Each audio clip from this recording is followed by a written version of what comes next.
Today we're talking wide receivers. Wide receivers in fantasy football end up with the most points outside of quarterbacks and maybe a couple running backs on the year. So everybody wants to get their fantasy wide receivers down pat. We're talking about those today. Me and Tony here. That's Tony. I'm Nate. We're going to be talking about our 3 breakout / sleeper wide receivers this football season based on ADP. We're going to list out our top 36 wide receivers for fantasy football, and we're going to tier those all out for you. We're going to draft because we are fantasy football nuts. Leave you with a rant and rave and a banger of the week. Tony, how's it going? And then after that, as always, first, top of mind. What's on top of your mind?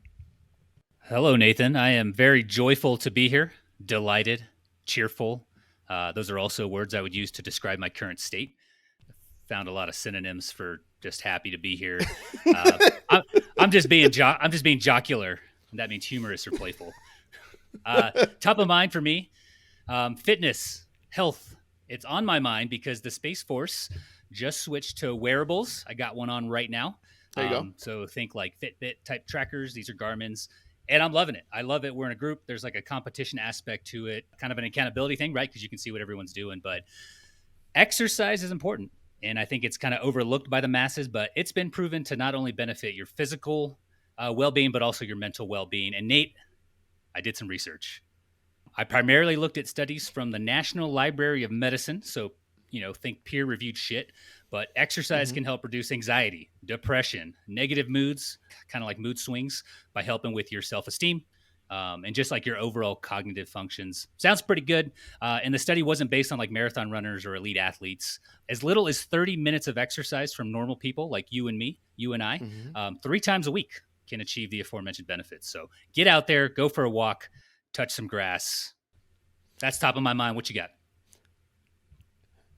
It's kind of funny you bring that up because for me, fitness has been on my mind because I stepped on a scale earlier this week and I hit the 200.7 pounds Fahrenheit. Yeah, we've been meaning to talk to you about that. Yeah, and I was like, yo, what the hell? Been getting a little pudgy or whatever like that, and it's kind of bugging me. So I was like, man, I really got to do this, that, the other. And my oldest daughter, she's getting ready to play some basketball for the school league. Tried to get her signed up for the cross-country thing. She's like, nope, they run. And I was like, you're going to run in basketball. But is that the Land Sharks thing? Yeah, the Land Sharks thing or whatever like that. I got an email for it. And so I was like, hey, you guys want to do this? Nope. Don't want to. They run. And they got to get up earlier and run before school. I'm a stinking school. Okay, cool. But it's been on my mind a little bit. I'm like, okay, how do I fit this into my day? Try to wake up early. I haven't been waking up as early lately because I've been up editing video and stuff. So I need to figure out my schedule and get all that stuff worked out. But fitness, definitely something that's on my mind. Another thing that's on my mind is our league here. We are going to be drafting this weekend. Everybody's coming over to the house, minus the out-of-towners. We might have one of the out-of-towners coming into town for it, still undecided. He's currently living about 8 hours away in the great state of Kansas. Shout out to Dorothy. But I'm looking forward to it. It's our first in-person draft. Looking for it to be something that is a constant every year thing and then make it an event. This one, kind of just going to cook some food, have some brewskis, get people around, let the kids run around a little bit. If people bring their kids, and my kids will be here, and Nick's bring his kid and all that kind of stuff too. And then, figure it out and how to do it all right and all that kind of stuff. Because I don't really understand it. I've never done it before. I'm trying to Google a little bit here and there, whatever like that. But we're a couple days out. We just ran the draft order. A lot of people seem to be pissed off about that because I'm not happy. I used GPT for it. So I said, hey, this is what our league's based off of. And base the names off of it and rank them and then provide some analysis. It did get some stuff wrong saying, oh, this doesn't have any tie into the show or anything like that. But hey, it's neither here nor there. But, it doesn't really matter where you draft. You got to put together a team. You're playing against your opponents, whatever. So who knows? Maybe people listen to this or people don't listen to this. I don't know, that are in the league. So maybe they know who we're wanting to pick. Maybe they don't know who we're wanting to pick. Yeah. It's going to be interesting. It's going to be interesting. I've been thinking it should be about fun. A lot of fun. Matt and I's league, we did this. Matt, Josh, David, they were all kind of separated. They were on the distant end. So we had I think I had them in like a Yahoo chat or some shit. Mm-hmm. But like Bazzy, I just know I was in Utah, and so like all of us Utah people, like we were at I think like Jason's house or something, Baziotis, and then it was a lot of fun, a lot of work tracking that. So if you need help as your co-host slash co-commissioner, I'm more than happy to help you with the digital people. I like how you just gave yourself co-commissioner roles in the league or whatever like that, but I'm not really too mad about it or whatever. If you want to cook, that's gonna be my thing. It's like Sunday morning is gonna be a lot of cooking and stuff like that, so I gotta Yeah. wake up early, but I'll figure all that stuff out. So I'm looking at different things on online draft boards and stuff like that that you can run, so you can just update Mm-hmm. it off of one person's computer or something, right? So we'll figure all that stuff out. Terrence actually reached out to me a couple of like maybe an hour and a half ago, Mm-hmm. saying, "Hey, how's this gonna work? You know, I'm a logistics person and I need to figure out the logistics." And okay, man. So I was like, "Yeah, we're gonna figure it all out." But It's very controlling, Terrence. looking forward to it. Another thing is it is football season. It's Oh yeah. finally football season. At nighttime, it starts to cool down. You get a little bit of moisture in the air if you're in other areas of the globe, not so much here in Colorado. But hey, our sprinklers run at night and it stays around for a little while, so it feels kind of good. High school football is already going. You got high school Yep. football that's been on ESPN this Thursday. There's one big matchup here in Colorado Springs. You got Palm Ridge playing Montrose Oh geez. at Palmer Ridge up in Monument. So I think I'm gonna take the girls up for that on Thursday night. Get some Thursday night lights action everywhere around your cities. You're going to be seeing stadium lights on every Friday night, and then Saturday morning you're going to wake up to Pat McAfee and College Game Day, and they're going to be somewhere. There's going to be bands and students, and then you're going to see college football and all the joy that comes with that. All of the how do you call that? The pride in just where you're from and where you go to school, right? Student sections, bands, tailgates. It's all going to be there. Then Sunday, we kick it off with the best of the best in the NFL. It's going to be awesome. Nonstop football until December, January. I love Yeah. it, and I'm all here for it. And now let's talk about wide receivers. Let's do it. Tony, last time we ranked our top three busts at the running back position, but we need to be a little bit more positive here on the show. So this week we're going to talk about our three breakout slash sleeper wide receivers based on ADP this year. We'll start with you on your one, and then we'll go alternate. Okay. So I've got my three, and they are deconflicted with yours. At least the Nice. last time I checked the show notes. Could have changed. I don't know. They're same. But I have guys going early who can deliver at ADP, a guy going in the middle of the draft who can beat ADP there, and then a later pick that I think listener Matt Kendall, also league member, is really going to like. But first, I'll start with the guy at the top of the draft board is Chris Olave. Kind of broke out in 2022 as a rookie, but only cleared 4 touchdowns on about 120 targets. He could see north of that in volume. He should see north of that in volume as the new number one there. Michael Thomas bound to get injured at any moment now. He might be injured now. I don't even know. And then that touchdown pendulum could easily see him at double digits this season, right, in year 2 here. He finished 2022 as the overall wide receiver 25. He's being projected as a top end wide receiver 2 this year, and his ceiling, in my eyes, is a wide receiver 1. I'm thinking top 5 as a ceiling, and this has nothing to do with the school he went to. I just want to make that crystal clear for Matt. There we go. Yeah. There we go. I'm glad we got Matt into our league because now he's a listener. So Yeah. he may He not agree participates with. too. He talks a lot of shit. I like Matt a lot. It's good ad. Yeah, it's definitely been good. The Discord is popping right now. The last couple guys we got is like people are talking and stuff. Yeah. So it's kind of nice. Weird. My number one, people are starting to catch on, and it's kind of bumming me because of 1 week of preseason.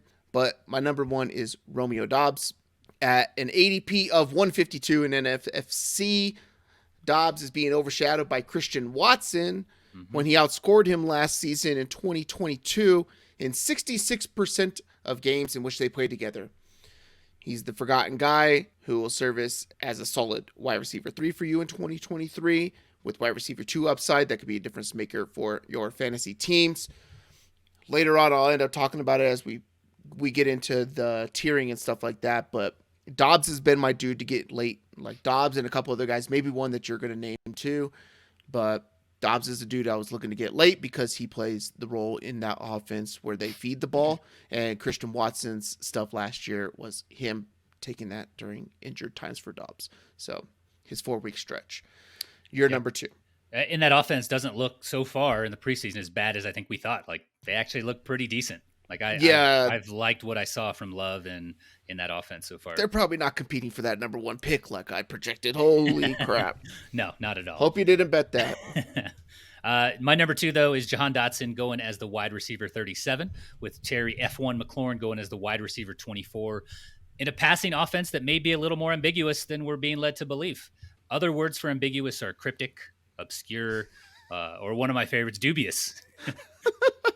I was getting down on the thesaurus when I was writing these show notes, as you can tell. As for why there may be some uncertainty there, though, we're not entirely sure what Sam Howell is. He's looked okay in the preseason, but limited regular season action, right? I think it was just like week 18 or something. We're not entirely sure what Eric Bieniemy will mean for that Commanders offense. But what we do know is that Dotson, he can get open. Getting open is kind of important, and he does that at an 80% rate on corner routes, posts, digs, comebacks, curls, slants, and screens, damn near the entire route tree. And McLaurin, he's got the turf toe he's dealing with now. They said he'll be good to go in 1 month. That injury tends to linger, but if McLaurin is on the field, he's going to see the number one coverage. So with that and the discounted ADP for Jahan Dotson, I'd get behind Dotson as a bit of a sleeper where he's going. And then other guys like in his territory at the position, just for context, Brandon Cooks, Gabe Davis, Treylon Burks, and Michael Thomas. So I think I take him easily over those other 4 guys. Nice.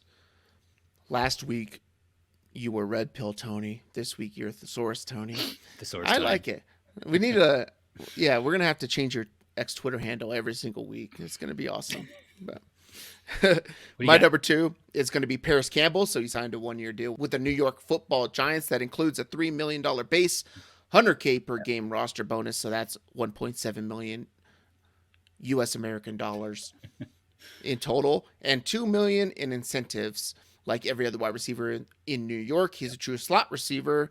In 2022, he led the league in slot routes run, and he joins an offense that is made to limit turnovers from Daniel Jones. Last year, we saw him as the 31st ranked yards per attempt.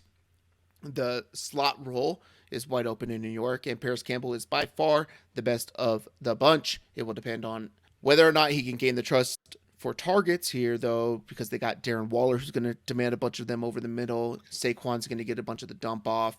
But for a guy essentially going undrafted into late rounds in August at an ADP of 215, he's my wide receiver 44 above guys like the aforementioned JSN, Michael Thomas. He's above Zay Flowers for me and above Brandon Cooks.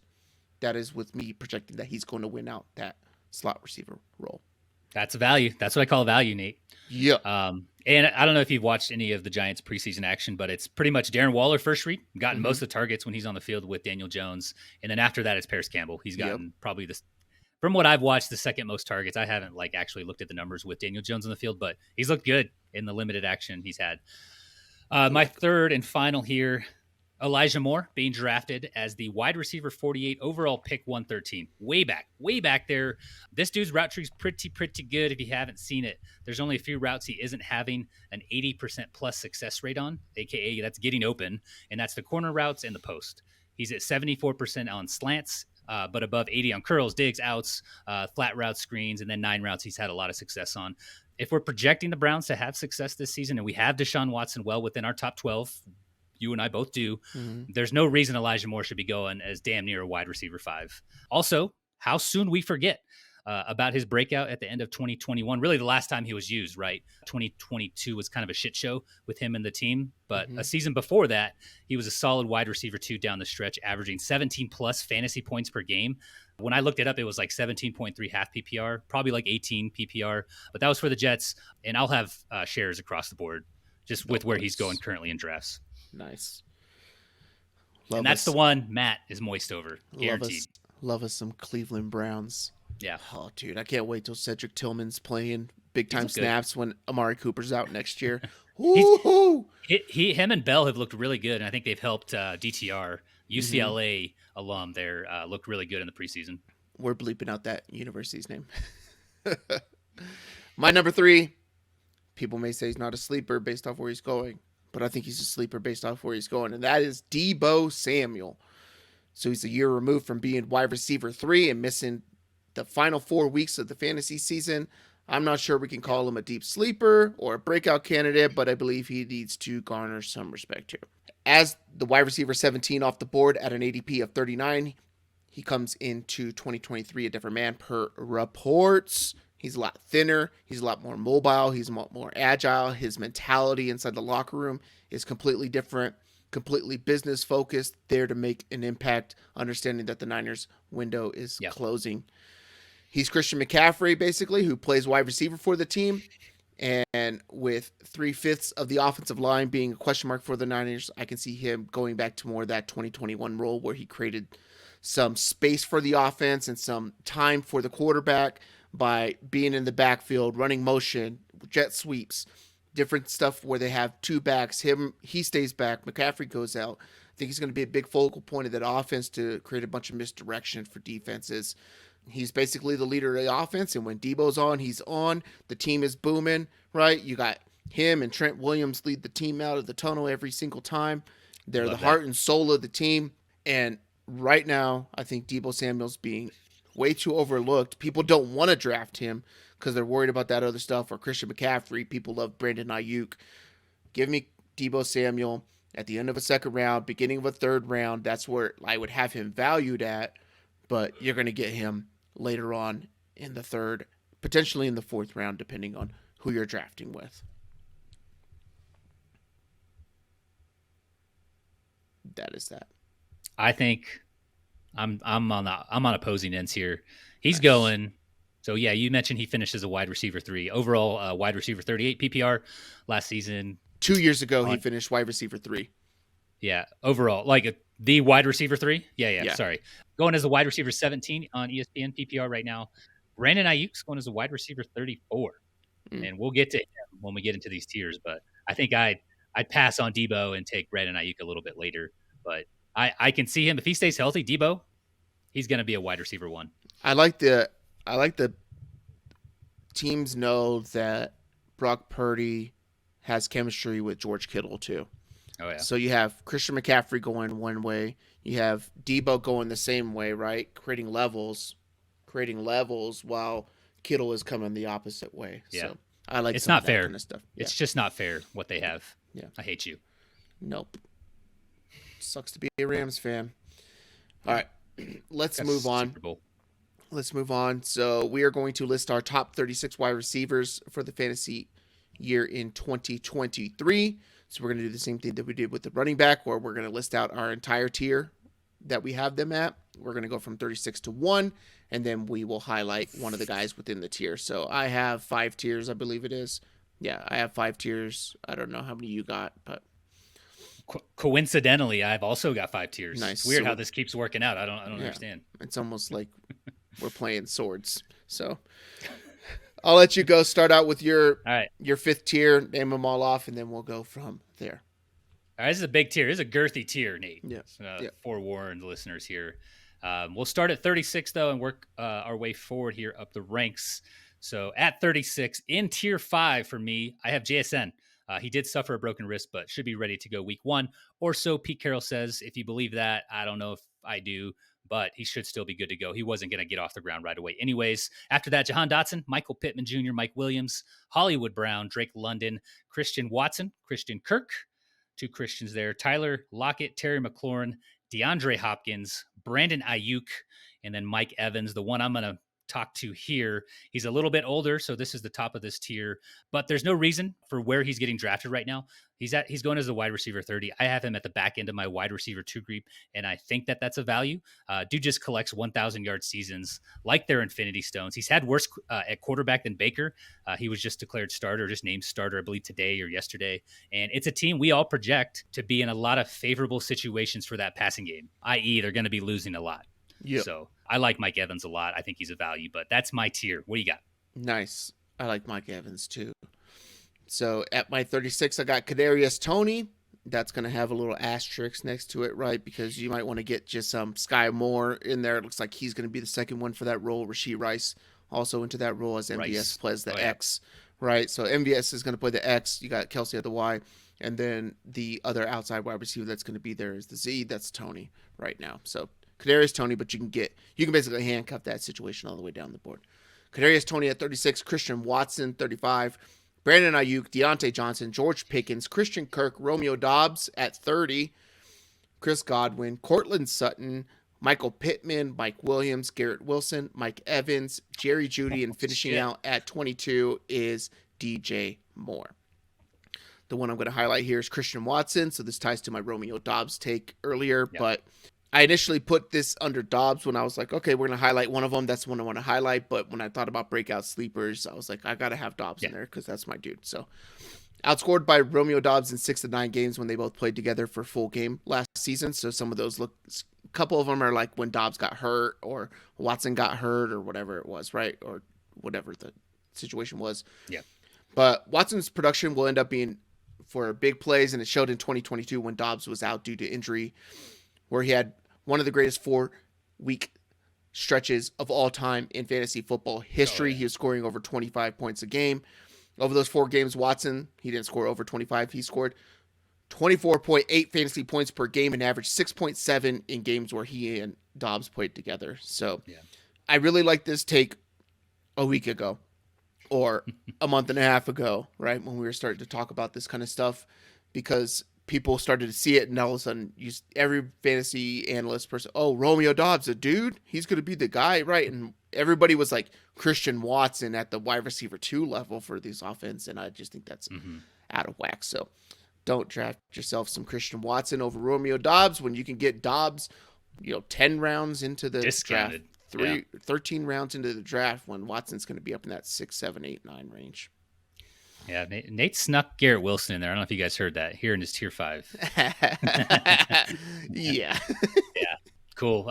So moving on, tier 4 for me, again, starting at the top. So this is the number 23 spot. DJ Moore. After that, Calvin Ridley, Jerry Jeudy, Deontay Johnson, who I will speak to a little bit. After that, Amari Cooper, Keenan Allen, and then Chris Godwin at 17, rounding out my top 4. So Deontay Johnson caught 0 touchdowns last season. I have this in bold on my ranking spreadsheet. Pretty weird. Pretty weird that happened. I'm going to warn you guys before I use this catchphrase, so go ahead and put your earmuffs on.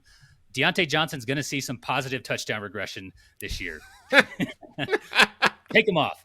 The passing offense should be improved. Kenny Pickett should be improved. He looked good down the stretch last season, showed some progress against some weaker opponents, sure, but he was doing the things you want him to do and you expect him to do against lesser opponents. And then Deontay's still the alpha there. They did bring in Allen Robinson, whatever. Chase Claypool's gone. George Pickens in year 2, but I mean, he's just going to be committing OPI all over the field. But I definitely have Deontay Johnson higher if it weren't for Chris Godwin, who I think that's another one we're kind of both higher on. Yeah. Yeah. Are we? Do I have Godwin on here? I don't know if you have him on here, but we spoke about how I have him at 29. Values at ADP. Yeah, I'm at 29. Nice.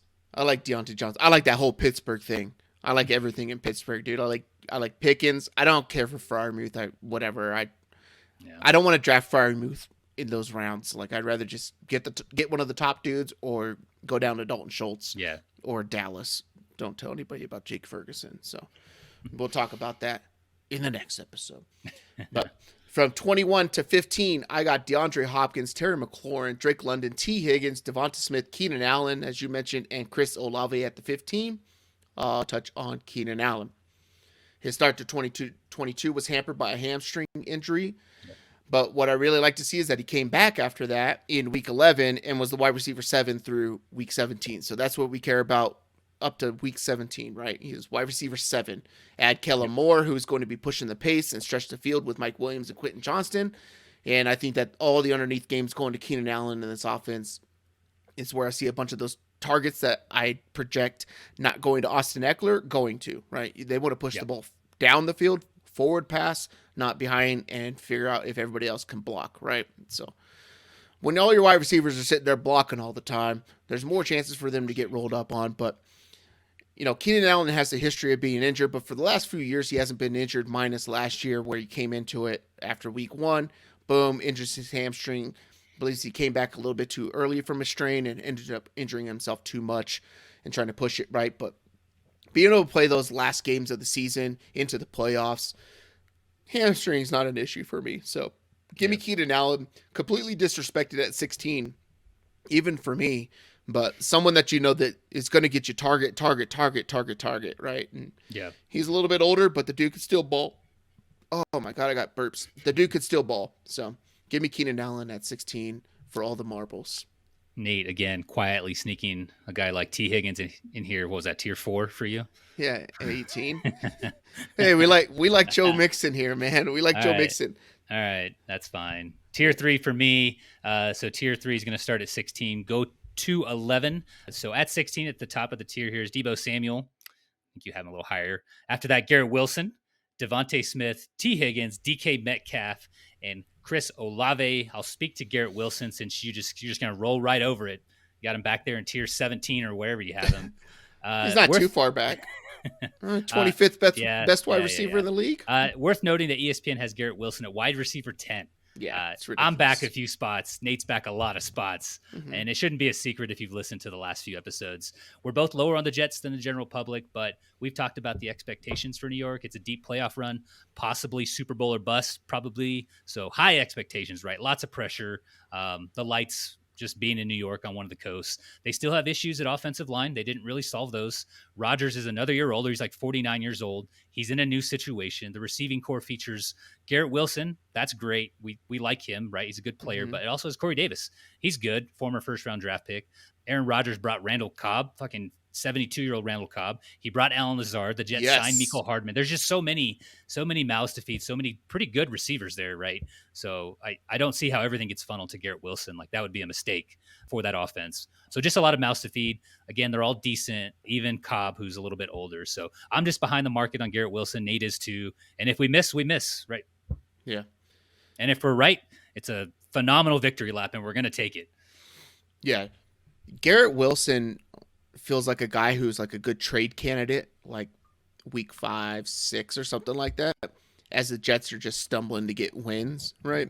Like, if you could trade for him in the middle of the year and hopefully they put it together near the end, because they got a gauntlet of a schedule in all the defenses that they're playing. It's so rough, yeah. Is somebody going to be low on Garrett Wilson and the Jets and Aaron Rodgers and all that kind of stuff, right? So that's what I would look at. But my whole thing with Garrett Wilson is they brought Lazard. Lazard is Aaron Rodgers' dude, and it's pretty evident, right? So you look at a lot of the clips and stuff like that they put out there, or little things that happen in Hard Knocks where you notice that there's this pass, right? And they really don't try to show the wide receiver too much, because it's like these dime passes are going to like Alan Lazard. He's going to be a deep ball guy. He's the big bodied guy for jump balls and stuff like that near the red zone. Yeah. So I think he's going to take a lot of the touchdowns upside out of Garrett Wilson in this offense. And then they have all the running backs. Like, everybody. It's tough. It's like being with the Niners, right? Like, yeah, you like those guys, but you never know who's going to get it. And then everybody hates a Juszczyk touchdown unless you're, some of our friends who are betting Juszczyk first to score or Juszczyk anytime touchdowns. So one of those a season, dude. One of those a season, make your year. So from 14 to 9, I got Debo Samuel, Calvin Ridley, Jalen Waddle, Amari Cooper, DK Metcalf, and Amon-Ra St. Brown, rounding out my tier 3. I'll touch on DK. So currently the wide receiver 15 off the board with an ADP of 32. My sense is that people here have concerns about Geno regressing and also the addition of JSN taking from everyone. I only see JSN cutting into Lockett's production. And even though I believe Geno Smith is more of a Derek Anderson than an Aaron Rodgers, he's still going to lean on the biggest bodied wide receiver in the league.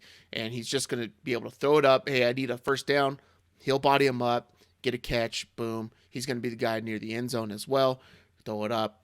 Like, teams are going to have to worry about all these other wide receivers on the field, right, as they're in the green zone and red zone and stuff like that. And you can't double up DK Metcalf if you're going to be worried about what's happening over the middle or out to the sides with Charbonnet and Kenneth Walker. They can go 3 receivers, 2 running backs, and then they have a mobile Geno Smith. It puts a lot of pressure on the defense. So if they're going to score touchdowns, I think you're going to get more of it out of a guy like DK Metcalf. So it's crazy. We've talked about 3, at least in both of our tiers combined. Seattle wide receivers, JSN, Tyler Lockett, and DK Metcalf. We talk about Kenneth Walker and, the passing chops for Zach Charbonnet. But we talked in the last episode about how Geno Smith's like the QB 16 or 17 or something on ESPN. Like, that just doesn't make any sense, right? Like, how do you have those guys so high in your tier, but nobody's drafting Geno? Yeah. Very strange to me. That's the way I am. That's the way I'm with the Miami Dolphins too. Yeah, Like yeah. no Tua one, is so low. He's back there, probably behind Gino. I don't remember where he was at, but I don't. yeah, same thing. If someone out there is listening, can you do the math on the last time that a quarterback supported two wide receiver ones on a team and was not a top 12 quarterback in fantasy football? It Yeah, sounds Watt. outrageous because You're to be, talking. You're talking Tua. Waddle's the 11, and Tyreek Hill's the 4 right now on ESPN, and yeah, Tua is like outside the top 12. It's yeah, nuts. it's nuts. You're tier two. Moving on to my tier 2. So this is going to run ranked 10 through 6, starting with Jalen Waddle, the aforementioned Jalen Waddle, Devontae Adams, Amon-Ra St. Brown, A.J. Brown, and then C.D. Lamb. I'm going to talk to A.J. Brown. We've talked about the Eagles kind of at length. They obliterated half of the teams they played last season, basically in the first half. So they took their foot off the gas pedal right in the second half, chewed clock, just kind of ran the ball. They get a tougher schedule this year. They lose some pieces on that defense. And then teams around the NFC, especially in the East, have improved, right? So they're going to face a more challenging schedule. All of that combined should lead to more close games, which likely leads to more significant snaps for that offense. They're not going to blow everyone out this year the way they did last year. That typically doesn't happen. I don't think it'll happen this year for them. But you have Jalen Hurts, A.J. Brown, and Devontae Smith, Dallas Goedert as well. I think they're all going to see a little bit of a bump. And then God knows A.J. Brown is more than capable on building off what he did in 2022. Yep, I dig it. My 8 to 5 for tier two, I got AJ Brown, CD Lamb, Stephon Diggs, and Devontae Adams at the 5. And I'm going to touch on Devontae Adams, and I think that a lot is being made of Jimmy G being his quarterback, but I don't care because last year in week 17 in the 2022 NFL football season, the great vaunted defense of the San Francisco 49ers NFC Championship representatives from the NFC West. Jarrett Stidham, backup quarterback to Russell Wilson, might have a chance to start this year. Supported Devontae's third highest scoring output of 34.3 PPR points against the 49ers. He's still going to be the focal point of an offense in a division that will be putting up points on the Las Vegas Raiders. Give me Devontae Adams. People just don't, like, nobody feels good about taking it. And it's like, he's going to catch 100 balls. He's still going to catch. Who are they going to throw the ball to? They're not throwing it to Michael Mayer because Austin Hooper's going to take that kind of stuff. Yeah, come on, right? Like, it's bad enough that dude ain't going to want to be there. You better get him some yards and get him his bonuses and all that kind of stuff, right? So Jimmy G knows what he's doing. Get the ball to the guy. If you're playing in PPR, it's probably nicer because you're going to get a lot more short yardage passing and stuff like that with Devontae Adams in that offense. So I like Devontae Adams at the 5. He finished as the wide receiver 3 last year, too, on that shitty Raiders team. Averaged almost 20 PPR points per game. I have him back 4 spots. My only concern is I think the Raiders are going to be in, competition with the Cardinals for the number 1 overall pick. That's my only concern. So I kind of built that risk into where I have him. But final tier 1. So this is going to be 5 through 1, starting with Stephon Diggs at the 5, Cooper Kupp, Tyreek Hill, Justin Jefferson, and then Jamar Chase at number 1. Yep. We're changing things up here. Jamar Chase played in just 13 games in 2022, and he recovered from and played through a fucking fracture to his hip. And he hyperextended his right leg. That's what caused that injury. He played through that and recovered from it and came back from it last season. But of these top 4 guys, I've got the least amount of reservations on Chase and feel like there's not as much risk this season for him in that offense. Cooper Kupp pulled his hamstring already. And then the Rams, God knows if they throw in the towel halfway through the season, right? They're not going to be competing for anything. And then Matthew Stafford has his injury concerns, right? He missed a lot of time last year. That offensive line is already suffering a couple injuries in camp and preseason. It's not good. Not a good sign. Tyreek Hill's great. He's a stud, but Tua misses time for concussion this season, or God forbid has to take extended time off. We saw that play out last year. So there's some risk there. I think a little bit, not too worried, but a little bit of risk there. And then Jefferson has probably the most target competition he's faced in a few seasons.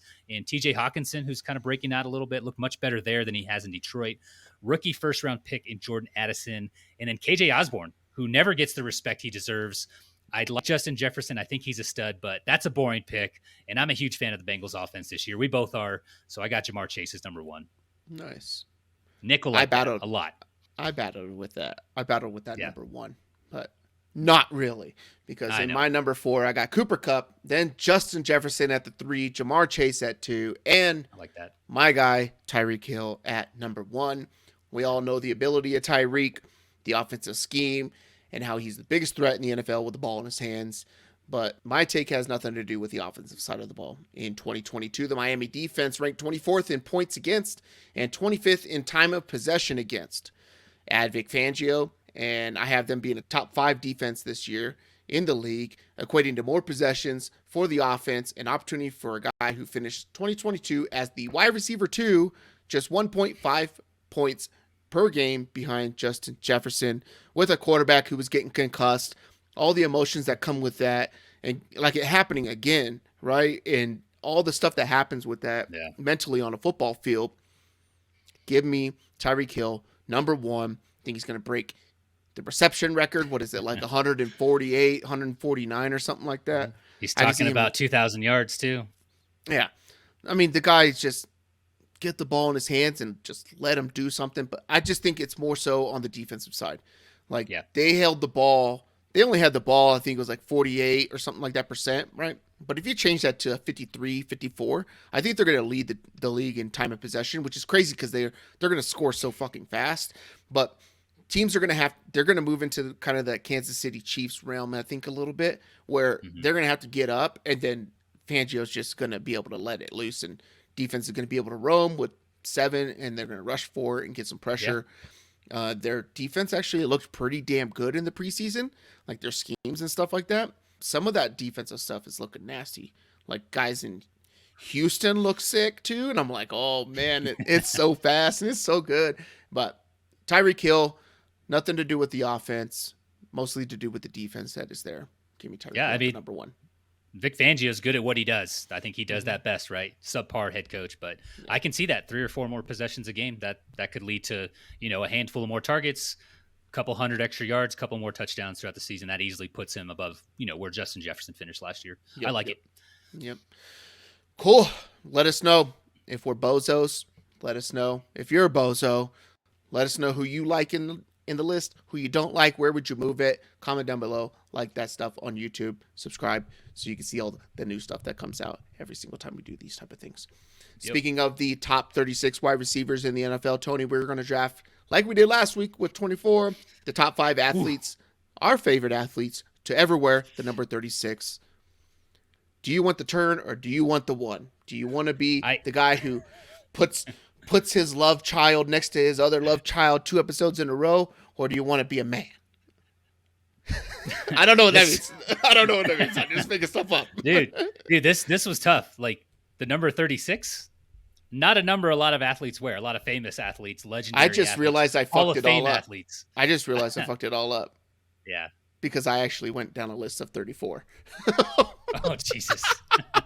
Oh, my God. All right. I got to do some research. Well, I'm going to take the first pick then to give you a few seconds. All right. Like I said, this was very difficult. I had to dig deep on some of these.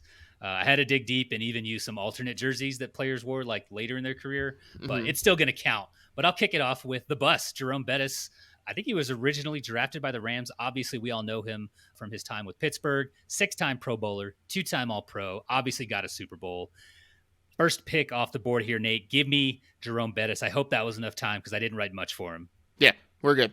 All right, my number 1 is going to be the big leprechaun in Shaquille O'Neal, as Shaquille O'Neal God, you did that. Famously wore number 32 while he was in Orlando, wore 34 while he was with the Lakers, and when he went to the Celtics, he wore number 36. Give me Shaq as my number 1.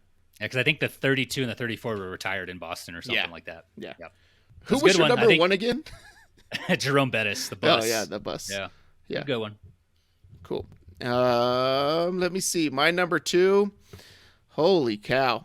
There's some very obscure names when you type that in. Like, who the hell are these people? There is literally nothing here. There's some good history though for some of those guys, like some of those real random, like one-off names. Like I picked a couple of them. I'll probably draft them. It's kind of interesting backstories. Yeah. Second pick. I can't stall anymore. What's your second pick? Okay. one of the greatest defenses that ever played in the NBA, one of the best defensive players that's ever played in the NBA, completely feared. Put him next to Ben Wallace, and it's SWAT City.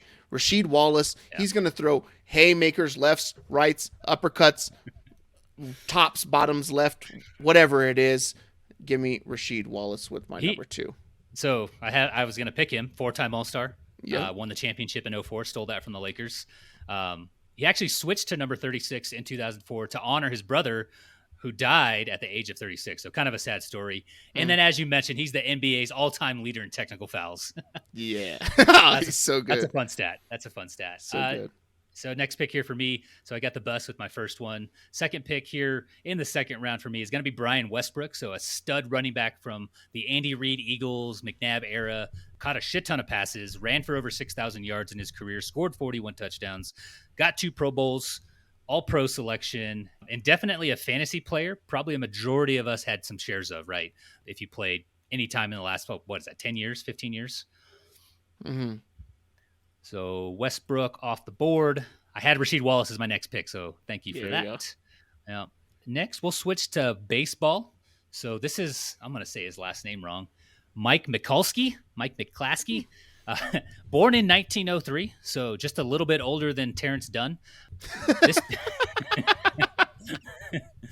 This dude makes my list because he played for the American Football League's New York Yankees in 1927, and then went on to play for the Green Bay Packers. So 2 of the most historic franchises. I don't think that's the same Yankees that played baseball. I think it was like disbanded with like one of those American Football Leagues. Mm-hmm. But kind of cool story. But he was a 2-way player just like James in this league, which we fully support his life choices. And he earned the nickname Iron Mike. He got a few championships too, but I'm more fascinated with him playing for the Yankees football squad because I had no idea that was even a thing. Nice. Pretty weird. Nice. Oh, all right. My number 3 is going to be, I didn't even know this was this dude's number, and he's like my favorite football player of all time. It's not Tim Tebow. Shocker. But it's going to be Merton Hanks. He was a safety for the 49ers back in the 90s. And the thing is that he had this long neck. So what made me love this dude, which now I need to make a note, get rookie card. It's like a Davis Mills, yeah. Brock Osweiler neck. Okay. Yeah, it's huge, right? But every time he did like a big play or whatever like that, he would do this chicken neck dance thing where he'd like do his neck or whatever, and it'd get everybody going. So Merton Hanks there. And then I will take, man, I like the way this dude used to bat. And he used to be lethal with the bat, especially with Kansas City and the Texas Rangers. Give me Carlos Beltran. Okay. I saw just him. a solid dude who's always been in the league. He always found his way on a team. Carlos Beltran is my number 4. Okay. I'm feverishly looking for somebody else who wore number 36. I've got some notes here, so I'll stall as much as I can for you. Yeah. So next pick here for me. Before we had the law firm, a.k.a. Ben Jarvis Green Ellis, we had Lawyer Malloy. Patriot stud defensive back. He played in 234 games. You love the longevity at defensive back. Huge fan of longevity and stamina. Picked off 25 passes, made 4 Pro Bowls, got an All-Pro selection, won a Super Bowl with the Pats. And dude is actually very involved with his kids. He's got I think 3 or 4 girls, but he has his girls playing softball at Tennessee. One's out there with the Boomers and another one with the Huskies. But pretty cool stuff. So just go on Twitter, and after you follow Nate on Twitter at TacoCorp Sports, go ahead and check out at Lawyer Malloy just to see what I'm talking about. Nice. That's good. I appreciate that. Yeah, no worries. And then my final pick, this is where I had to reach deep and just pick a player who wore an alternate jersey. I had Shaq on this list, but I'll go with Greg Maddux. He wore 31 with the Braves, where he did the bulk of his Hall of Fame work, but he did wear 36 with the Dodgers in 2006, and I think he came back in 08 or 09 or something like that. But I'll round out my 5 picks here with the Hall of Fame pitcher. Hall of Fame Dodgers pitcher, Greg Maddux. Can I say that? Are we allowed to say that? Yeah. Dodgers Hall of Fame pitcher. Yeah. It's factual. My last one is going to be solely because I liked this dude. This is one of those things where I like the schemes that these people are in or whatever like that, right? And I thought he would do more when he went to Atlanta, but we got fucking Cordell Patterson. So I'm so glad that's got to be done. I swear, if Cordell Patterson sees like 10 snaps a game this season, I'm going to lose my shit. He's going to. But He's going to. Give me Mike Davis. Unforeseen Mike Davis. hero of fantasy football, year and a half-ish. Just Carolina Panthers, boom, goes down to Atlantic, boom. Just touchdowns, yards. It's what we needed to get over the hump when you're focusing on, injuries and handcuffing and all these other things that, I like to do or whatever like that, which my friends don't like to do. Oh, you're limit your upside. I already have it. But Mike Davis with my 5. Man, that was rough. I had to come up with that list in about a minute and a half, and I'm thankful that you stalled, and I'm going to edit some of that stuff so it makes it a little less clunky or whatever. But I think it was fine. Okay. But to recap our number 36 draft, not the number 34 draft. Jesus, What was I doing? I had good names too, man, with 34. Oh, there's a lot of good 34s. Yeah. But I got Shaquille O'Neal, Rasheed Wallace, Merton Hanks, Carlos Beltran, and Mike Davis. While Tony, you have Jerome Bettis, Brian Westbrook, Mikey McCloskey, or something like that. It sounds like Iron Mike. It's just Iron Mike. Iron Mike, Lawyer Malloy, and the aforementioned Hall of Fame Los Angeles Dodgers pitcher Greg Maddux. Yeah. You can vote using the corresponding emoji on Facebook at TacoCorp Sports, or anywhere else you could just search for TacoCorp Sports on all the socials. It is out there. So just changed the podcast name too to TacoCorp Sports. Yeah. So interesting. All of my identity is gone. You got some really good music too on both ends of the show. Yeah, it's good. You got a new co-host. Matt's going to be doing some shows. We're taking over. 58 West King is fully inside Nate right now. We're taking this thing over. Thumbnails are getting a lot better. Getting a little bit of traction. Some click-through rates. YouTube. Go check those out for us too. Subscribe there. Like, comment. Whatever you want to hear. Comment over there on YouTube. Comment what you would like us to do or whatever like that. And we'll get to it. So we are running out of ideas. Not really. But we'll figure it. It's always easy to get, some feedback and stuff like that. And someone once told me that, or I heard from a dude, he said, every comment is a content suggestion. So there's that. Rants and raves, Tony, before we get out of here, do you have anything to bitch about? Anything to portray nicely out to the world? Please, bitch. Rant. You're goddamn right I have a rant. Thank you. My rant is on man purses. We teased this the last couple episodes. You people wearing these things, you look absolutely ridiculous. You're not fooling anyone. You're wearing a fanny pack strapped between your man boobs. Women, whatever, it's fine. But dude, you got to stop. Just slide that thing down onto your waist and stop being a coward. It's a fanny pack.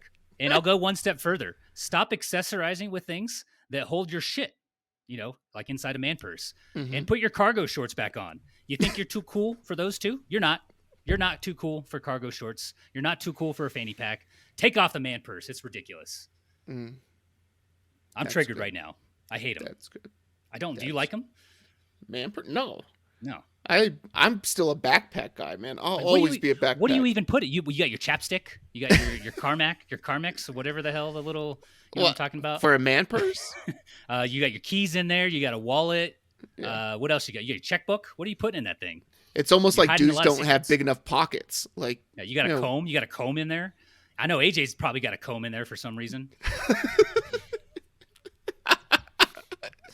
Our friend AJ, for the people who don't know this dude, is completely bald. He used to have hair, but instead of a 4-head, he had like a 5-head, and then about 3 weeks later, it turned into a 6-head, and then like a 6.5 head, and then it just became a head. It just became a head. So it's pretty. And he's crazy. wearing a man purse right now, right this moment. Yep. My rant is going to be for all of the San Francisco 49er fans and the beat reporters and anybody who thinks they know better than any coach out there, because all they do is keep bitching about how Trey Lance needs to get a fair shot. He's better than Brock Purdy and that he needs to be the one playing. And they highlight all these stats. Brock Purdy threw an interception in practice today. He throws one every single day, or 2 or 3 every single day in practice. Brock Purdy does. It doesn't matter what you think Brock Purdy is the starting quarterback because the 49ers coaching staff has decided he's the quarterback. Shut up and give us something that is actually helpful. All you're doing is trying to, like, you know exactly what they're doing because they're from Northern California in that region where all they're trying to do is race bait you because of a Colin Kaepernick situation. So it's like, oh, history with the team. And they're looking for articles that way to get clicks so that they can get someone to accidentally click on one of those fucking banners that's on the side of their website or 73 pop-ups that happen. Subscribe to news. I just want to read the fucking article, you asshole. Like, Jesus Christ. Come up with something that is better than just Trey Lance, this, that, isn't good to fair shake. The asshole has played 2 games in the last 4 years of his entire life. It doesn't matter. They said, hey, we made a mistake, or we believe we made a mistake. Now we'll move on. We got a guy that we like. We got a guy that the team likes. If you go back into last season, in the offseason between 21 and 22, when Jimmy Garoppolo was thought to not come back with the 49ers and they were going to move on to Trey Lance, and you listen to people like George Kittle and Deebo Samuel talk, and they say, hey, you know, you excited about Trey Lance coming in, this, a new look for the 49ers, and the emotion was never there. All it was, you know, we're going to have to see, we got a lot of things to work on and all this kind of stuff. There was no excitement happening with the team. There was no light up in anybody's eyes. It was like, what that told me was that there is something else that none of us see about something, whether it's work ethic, showing up, leaving, whatever it is, or knowledge of the game or whatever like that, that is different from a guy like Jimmy Garoppolo, who everybody loved, and a guy like Trey Lance, who has all the talent in the world, allegedly. Same thing happened when Brock Purdy came in. All of the eyes lit up about what Brock Purdy was doing and the type of person he was. I just think that Trey Lance might just not be a good teammate. Maybe people don't like working with him, and the 49ers staff sees that and is like, fuck it, cut our losses. We're still good. We're in a window. We need to win. They brought in Sam Darnold, who's probably going to be the number 2 for this team anyways. They love everything that Sam Darnold does and his ability to pick up the offense and make reads and all this kind of stuff. Like, they like it there. That's all the reports and all the talk out of the coaching staff and everything like that. They don't give a shit about Trey Lance. Stop and move on to something else. Just move on to something else. That's all I got to say. It's so annoying, though, every time you open up Twitter or X Twitter or whatever it is. And Twitter. All it is Trey Lance this, Brock Purdy threw another fucking interception today. How many interceptions in practice did Peyton Manning and Tom Brady throw? Nobody knows because nobody gives a fuck. Do you win football games or do you not win football games? And next week I'm going to rant on those assholes who say wins are not a quarterback stat. You are fucking dumb. Shut up. If you believe that wins are a quarterback stat, Tony, are not a quarterback stat, I am going to fucking get rid of you. Are wins a quarterback? Say it. Say wins are a quarterback stat. Now. Oh, yeah. Quarterback stat. Yes. I just got here. I've already got some vacation planned. Yeah, I just got promoted. I got some vacation in the books. Yeah, that was a rant. That was a really high quality rant. Jesus Christ. I was like, it, dude. It's the worst. I was like the kids when mom and dad are fighting. I was kind of scared for a moment there. Nate's burying the lead here, though. Yeah. Nate, nice. You know whose eyes light up when they talk about Sam Darnold? Kyle Shanahan. He loves Sam Darnold. I think Sam Darnold has a better chance to start this year than Brock Purdy. Yeah. Just kidding. Oh, no. Just kidding. I think Purdy's going to start. But I think the number 2 will be Sam Darnold. I don't think he came out today and said something about, and we're recording this, Tuesday, August 22nd, 10:40 p.m. Right now. And he came out and said something about, we might just rotate him in as the second string or whatever like that. Which is kind of crazy that he's like, I already planned to play another quarterback throughout the season because we're probably going to be winning by 35 against the Rams. Like, no need to get Brock hurt again or whatever like that. So, pretty interesting to come out of him. It's a huge miss. It's a huge swing and a huge miss. Thanks for joining us. 2 or 3 first-round draft picks? Yeah. I don't know. I like the fact that they're just like, they're not forcing it, right? They're just not forcing it. Oh, they know. Fuck it. Whatever. They missed on it. And the ownership loves it too. Yeah. They missed on Trey Sermon, right? They traded up to get him in a 3rd round a couple drafts ago. And they shipped him off, or I forget if they cut him or traded him to Philly, but I know they shipped him off. But yeah, it's good they're able to identify how that. How the 49ers run their franchise is how people need to run their lives. Me included, because I dwell on the past a lot and it fucks me up, right? And I hold on to shit and it should be this way. Yeah. And nope, it is what it is. Move on, go win, right? So And run the maybe ball it early, works when you're early and winning. often, and rush 4. Got it. Yes, yep. There you go. If you're still here, we appreciate you. We love you. Be sure, if you are on YouTube, to hit subscribe. Hit that thumb up button. It looks like this. Can you do this with your thumb? Can you go all the way back? No, that's weird. Did you break How that far thing or back can you something? thumb? That's it. Yeah. That's max extension back. Where Yeah, have mine you go been like 90%. Where have you It's been putting 90 that degrees. thing? It's That is pretty not awesome. normal. That is not normal. Look, man, my prostate's like in a weird spot. But no, but Jesus. hit the thumbs up. Even hit the notification bell. You get notified every time the video comes up or whatever like that. You can unsubscribe from like email and stuff like that for notification, but every time you open up your YouTube app, boom, it'll pop up. Hey, you got a new video here. You can watch it or whatever like that. Share it with your friends. If you don't like what we're doing, I don't know why you're still here. It's almost an hour, but share it with someone else so they don't like it as well. But if you do like it, share it with somebody else, please. Let them know what we're doing. So we can get some more thoughts and ideas and stuff like that. We're looking to do a little bit more content throughout the season, as we haven't done in the past and stuff like that. And I think we got a pretty good plan going forward. If you're listening on any of the audio platforms, hit follow, subscribe, leave a review. 5 stars, please. Grandma said, if you ain't got nothing good to say, don't say anything at all. I don't really care. Just leave a 5-star and then bitch in the comment piece or whatever like that. So, because we're really good on accepting our flaws, thick skin, and that kind of stuff, as you just tell by our rants and just the clothes that people wear and what people write on the internet. It doesn't bother us whatsoever. No. But do all that kind of stuff. And yeah, thanks for being here. Anything left for the audience, Tony, before we get out of here? I was gonna ask, did you ever dabble with poetry or like songwriting? It's not related to receivers. Like growing up. I read a lot of poetry. I have a lot of like poetry and philosophy stuff, and these theory and stuff like that. Okay. Yeah. Did you know I wrote a song once about a tortilla? Did you know that? No, I did not know that. Sing it. Well, it was more of a rap. Okay. Stupid. You white bitch. Oh, that's funny. God damn it, I hate you. I got nothing else. That's so good. Banger of the week, in honor of football season being back.